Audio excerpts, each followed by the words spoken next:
Hello, my name is Frederick Anefi, and you are welcome to your Excel lessons for today.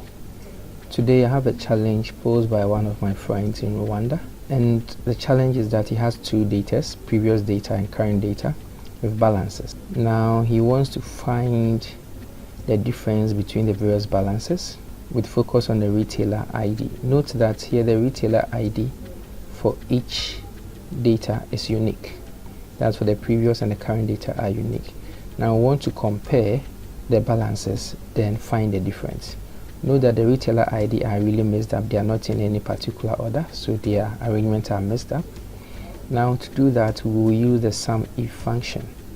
So we'll put our solution here, equal sign sum ifs with an S, open our parentheses, sum ifs. So we go for the sum range, that's for the previous data.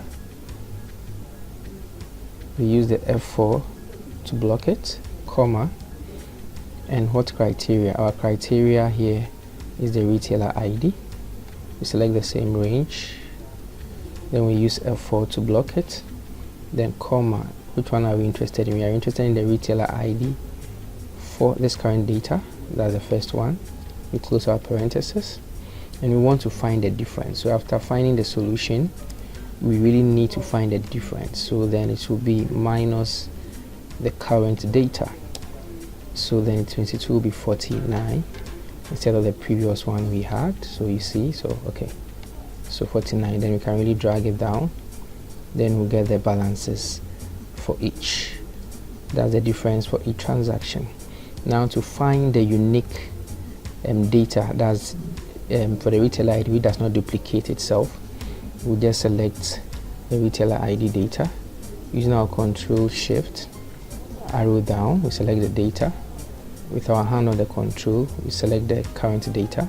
Then with the shift control arrow down key, we select it. Go to conditional formatting, go to highlight, rules, go to duplicate values. Then on the drop down, we select the unique identity. So know that the ones which are highlighted are quite unique.